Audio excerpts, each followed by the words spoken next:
नमस्कार। BEd second year विषय संस्कृत। और हम लोग बात कर रहे थे जो श्रव्य दृश्य साधन है वो कितने प्रकार के होते हैं और संस्कृत शिक्षण में कौन कौन से श्रव्य दृश्य साधनों का प्रयोग किया जाता है। तो हम श्रव्य दृश्य साधनों का उपयोग आज हम लोग श्रव्य दृश्य साधनों का उपयोग करेंगे।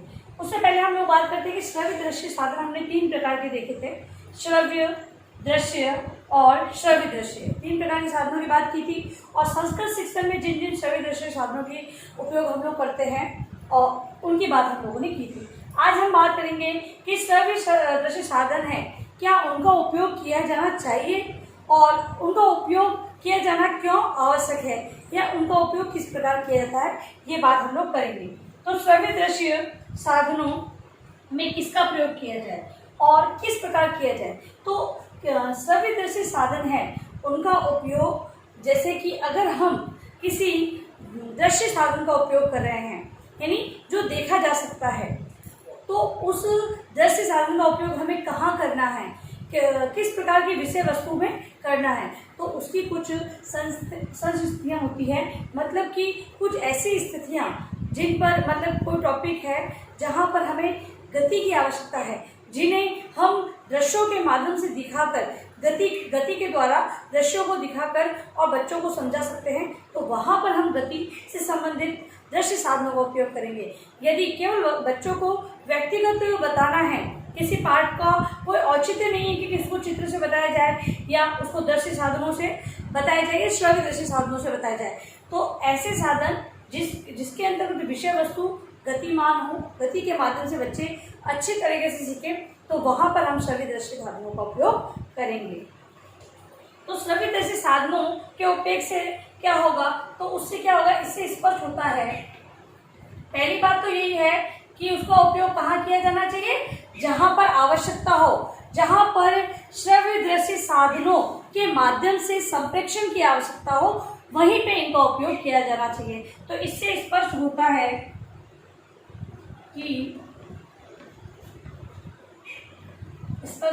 कि शिक्षक सहायक साधनों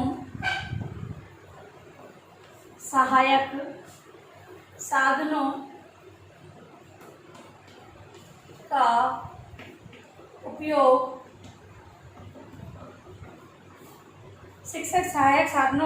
उपयोग चयन,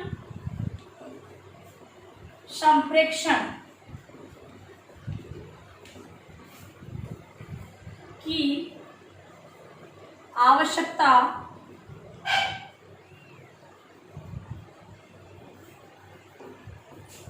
के अनुसार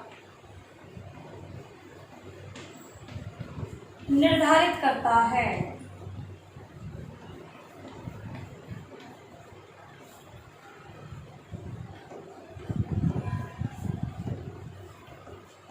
ठीक है, तो क्या हुआ कि दृश्य श्रव्य साधन है उनका उपयोग शिक्षक कैसे करता है, तो चयन संप्रेषण, जब वो विचारों के आदान प्रदान का चयन करता है, उसकी क्या आवश्यकता है, वो क्या बोल रहा है, संप्रेषण है, संप्रेषण में हमें किन्हीं चित्रों को दिखाना है या कोई गतिमान चीजें दिखानी है, तो उसके आधार पर ही श्रव्य दृश्य साधनों का उपयोग किया जाता है।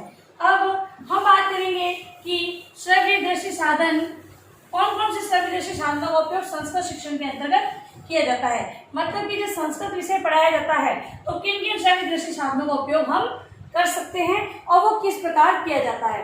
तो सबसे पहले हम लोग बात कर लेते हैं पहले की कि श्रव्य दृश्य साधन कौन कौन से बताए थे हमने।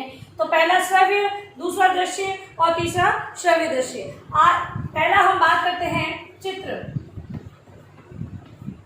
की। यदि हम बात करें तो चित्र क्या है, ये दृश्य साधन है, इसको देखकर समझा जा सकता है, ये दिखाई देगा और चित्र के माध्यम से जो ऐसी चीजें, मतलब कि कोई भी अगर मान लो पशु पक्षी है, कोई वस्तु है जिनको अध्यापक कक्षा में नहीं ला सकता है, तो उनके चित्र बनाकर, अगर उदाहरण के लिए हम नदियां लेते हैं, नदियाँ। अब बच्चों को अध्यापक नदी के पास ले जाकर तो नदी के बारे में नहीं समझा सकता और ना ही नदी को कक्षा कक्ष में बुला सकता है। तो नदी से संबंधित चित्र है, बांध से संबंधित चित्र है। अगर हम पक्षियों की बात करें तो कबूतर है, कौवा, तोता, ये सारे चित्र, इन चित्रों के माध्यम से, मतलब कि अगर चित्र की हम बात करें तो ऐसी चीजें, ऐसे जीव सजीव जिनके बारे में अध्यापक विषय वस्तु को समझाना चाहता है, लेकिन कक्षा कक्ष में इन्हें लाना मतलब कि संभव नहीं है, तो एक अध्यापक चित्रों के माध्यम से, जो कि एक दृश्य साधन है, उसके माध्यम से बच्चों को विषय वस्तु समझा सकता है। अब दूसरी बात हम करेंगे वस्तु की। अब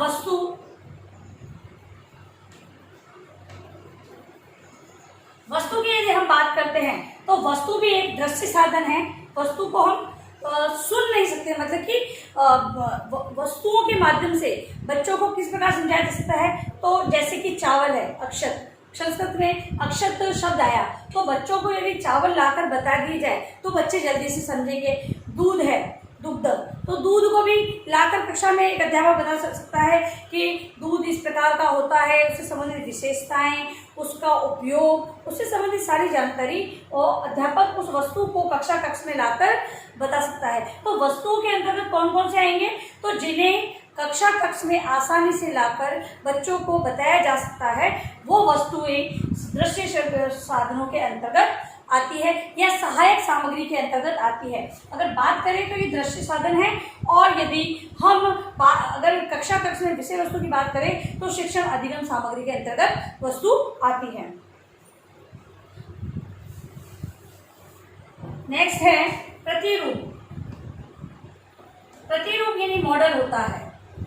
क्या होता है? मॉडल, यानी कि किसी भी चीज का मॉडल बनाकर बच्चों को समझाया जाए तो बच्चे उस चीज को अच्छी तरीके से समझ सकते हैं।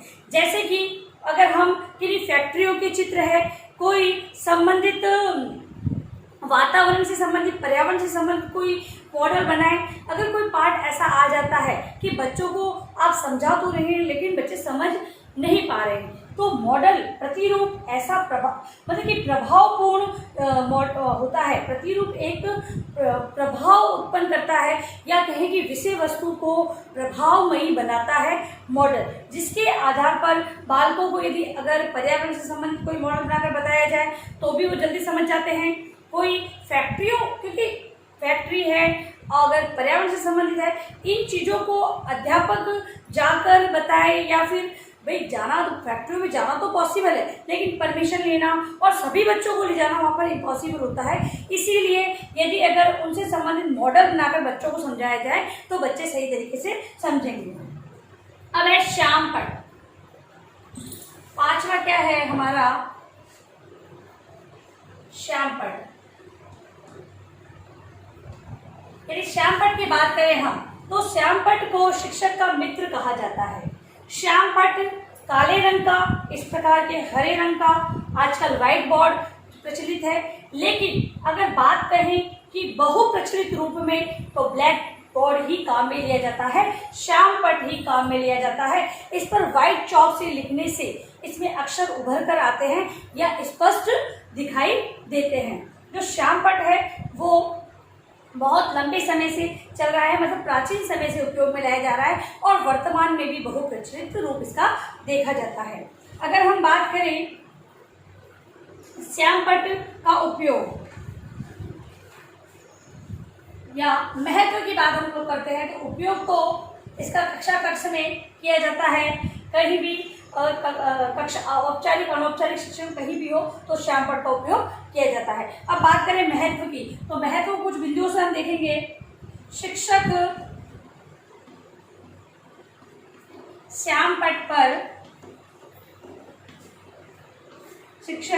श्यामपट पर उच्चारण, क्योंकि संस्कृत एक जटिल भाषा के रूप में देखी जाती है, क्योंकि ये मातृभाषा नहीं है तो बच्चों को समझाने में दिक्कतें आती हैं। तो शिक्षक श्यामपट पर उच्चारण और वर्तनी के शब्द वर्तनी के शब्द लिखकर विद्यार्थियों को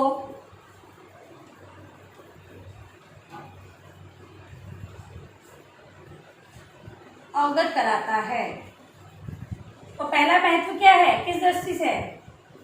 तो उच्चारण संबंधी, मैंने पहले ही कह दिया, बताया आपको कि जो संस्कृत भाषा है वो जटिल भाषा है या कठिन भाषा के रूप में देखी जाती है, क्योंकि वो मातृभाषा नहीं है।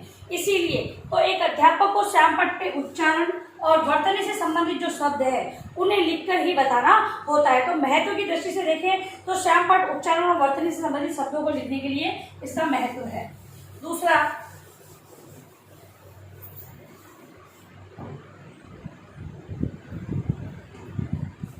नेक्स्ट बिंदु है शब्दार्थ लिखने हेतु। शब्दार्थ लिखने हेतु या लिखने में सहायक। दूसरा महत्व क्या है, शब्दार्थ लिखने में सहायक, क्योंकि सभी शब्दों के अर्थ एक अध्यापक को श्यामपट्ट पर लिखकर बच्चों को बताने पड़ते हैं। फिर है तीसरा है व्याकरण संबंधी नियम एवं व्याकरण संबंधी नियम एवं उदाहरण। व्याकरण संबंधी नियम एवं उदाहरण लिखने में महत्वपूर्ण है। अब जो व्याकरण से संबंधित नियम है उनको एक चार्ट पर समझाएं, फिर उनके उदाहरण भी चार्ट पर लिखें या उनको मॉडल बनाएं, तो ये समय भी ज़्यादा लगता है और वो खर्चीला भी होगा। लेकिन एक अध्यापक जब ये व्याकरण से संबंधित जो नियम और उदाहरण हैं उनको बोर्ड पर लिखकर, श्यामपट्ट पर लिखकर बच्चों को समझाता है तो वो आसानी से समझ जाते हैं और कम समय में एक अध्यापक बहुत अच्छी तरह बच्चों को समझा सकता है। अगला बिंदु है चित्र एवं रेखा चित्र। चित्र एवं रेखा चित्र बनाने में सहायक। चित्र एवं रेखा चित्र बनाने में सहायक। अब एक अध्यापक है, भाई चार्ट वगैरह का उपयोग नहीं कर रहा है वो कक्षा कक्ष में, तो यदि समय कम है तो अध्यापक किसी भी चित्र को, कोई मोर का चित्र है, कोई कबूतर का चित्र है, बच्चों को श्यामपट्ट पर लिखकर ही बता सकता है। या फिर कुछ शब्द ऐसे हैं कि वो शब्दों को उसे रेखा चित्र में ढालकर उदाहरण के माध्यम से समझाने हैं, तो वो अध्यापक उन रेखा चित्रों को बनाकर भी बालकों को श्यामपट्ट पर समझा सकता है। अगला है प्रस्तावना। प्रस्तावना में श्लोक है, कोई पंक्तियां हैं, उनको लिखने के लिए। तो श्यामपट्ट पर प्रस्तावना में श्लोक और पंक्तियां किस प्रकार, तो कक्षा कक्ष में जब अध्यापक आता है शिक्षण कार्य करवाने के लिए तो सर्वप्रथम वो पूर्व ज्ञान से संबंधित प्रस्तावना प्रश्न करता है। तो यदि एक अध्यापक ने श्लोक, अगर एक पार्ट में 10 श्लोक दे रखे हैं, उसने 2 पढ़ा चुका है वो, अब नेक्स्ट वो अगले श्लोकों को लेगा, तो वो 2 श्लोकों के माध्यम से या फिर कोई अन्य पंक्तियों के माध्यम से श्लोक लिखे पंक्तियों को लिखकर बच्चों से प्रश्न करेगा, जो कि प्रस्तावना प्रश्न कहलाएंगे। तो वो कार्य भी एक अध्यापक श्यामपट्ट के माध्यम से कर सकता है। तो अगर देखा जाए तो प्रस्तावना संबंधित प्रश्न या प्रस्तावना संबंधित श्लोक पंक्तियों को लिखने में श्यामपट्ट सहायक है। अब है श्यामपट्ट का उपयोग, किस प्रकार उपयोग किया जाना चाहिए। श्यामपट्ट का उपयोग, तो सर्वप्रथम जब श्यामपट्ट का उपयोग किया जाए तो सबसे पहले क्या करना होगा, श्यामपट्ट को झाड़न, झाड़न मतलब होता है डस्टर, डस्टर से साफ किया जाना चाहिए। संस्कृत में से झाड़ू है। दूसरी बात, सर पूर्व नियोजित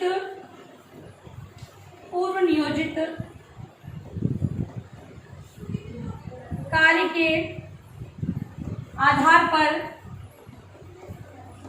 पूर्व नियोजित कार्य के आधार पर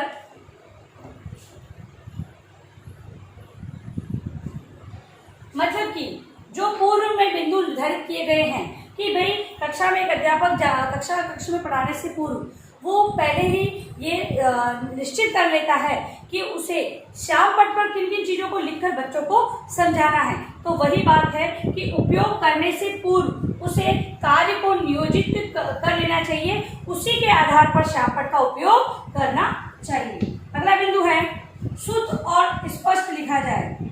शुद्ध और स्पष्ट लिखा जाए। इस संस्कृत में संबंधित मात्राओं का ज्ञान वगैरह एक अध्यापक को होना चाहिए और श्याम पट पर लिखे तो उसे शुद्ध लिखना चाहिए और स्पष्ट लिखना चाहिए, क्योंकि एक शिक्षक विद्यार्थियों के मध्य एक आदर्श स्थापित करता है, या फिर ये कहें कि विद्यार्थी हैं वो शिक्षक के माध्यम से ही सीखते हैं। इसीलिए श्याम पट पर जब भी वो लिखे तो उसे शुद्ध और स्पष्ट लिखना चाहिए। अगला है सीधी पंक्तियों में लिखना। सीधी पंक्तियों में लिखना। कैसे लिखना चाहिए? सीधी पंक्तियों में उसे अध्यापक को लिखना चाहिए। फिर है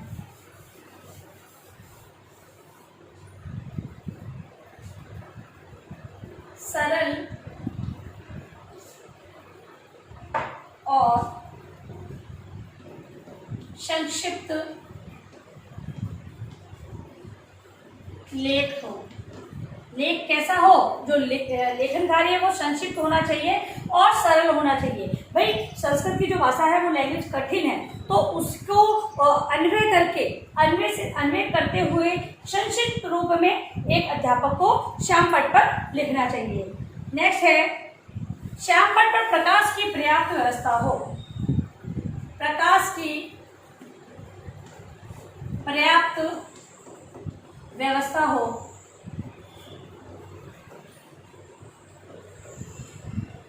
और चमक ना हो, मतलब कि कोई भी फ्लैश श्याम पट पर नहीं पड़ना चाहिए, क्योंकि फ्लैश पड़ते ही जो श्याम पट पर लिखा हुआ कार्य है वो एक या तो धुंधला हो जाता है या फिर स्पष्ट दिखाई नहीं देता है। इसीलिए प्रकाश की पर्याप्त व्यवस्था होना चाहिए और एक समय में एक ही बिंदु का विवरण होना चाहिए। एक समय में एक ही बिंदु लिखा जाए। कहने का मतलब ये नहीं है कि आप श्याम पट पर मतलब पूरी कक्षा में एक ही बिंदु लिख कर उसको छोड़ दो, ऐसी बात नहीं। जब लिखा जाए तो एक बिंदु का ही पूरा विवरण दे दिया जाए। ऐसे नहीं कि आप यदि एक पढ़ा रहे हो दूसरा उसके ऊपर लिखा हुआ ही है, यदि अगर आपने लिखा है अगर उसकी आवश्यकता नहीं है तो उसे साफ कर दिया जाना चाहिए। और अंत में आप लोग लिखेंगे अपना गृह कार्य प्रश्न।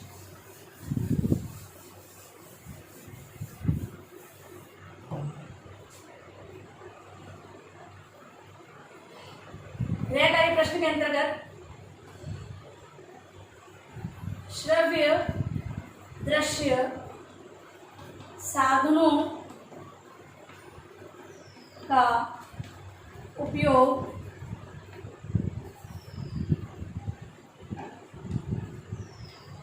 कब किया जाना चाहिए। मैंने आपको एक्सप्लेन किया, वो लिखना आपको कब किया जाना चाहिए, कौन कौन सी स्थिति में किया जाना चाहिए। दूसरा प्रश्न है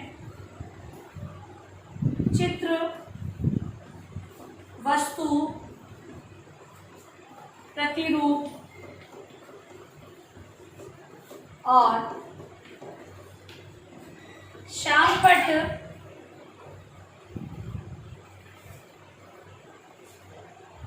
का संस्कृत शिक्षण में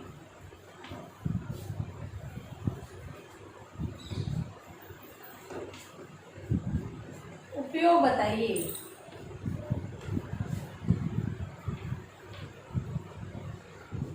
तो आपको चित्र, वस्तु, प्रतिरूप जो कि आज मैंने आप लोगों को बिंदु करवाए हैं उससे संबंधित संस्कृत शिक्षण में किस प्रकार इनका उपयोग किया जाता है वो आपको लिखना है अपनी उत्तर पुस्तिका में। और अंत में आप लोगों से निवेदन है कि आप लोग जब भी घर से बाहर जाए तो मास्क पहने या फेस को कवर करके जाए, और यदि आप बाहर जाते हैं तो सोशल डिस्टेंस का ध्यान रखिए। यदि सार्वजनिक स्थल पर जाते हैं तो हाथों को बार बार सैनिटाइज करते रहें। सुरक्षित रहें, सभी का ध्यान रखें। धन्यवाद।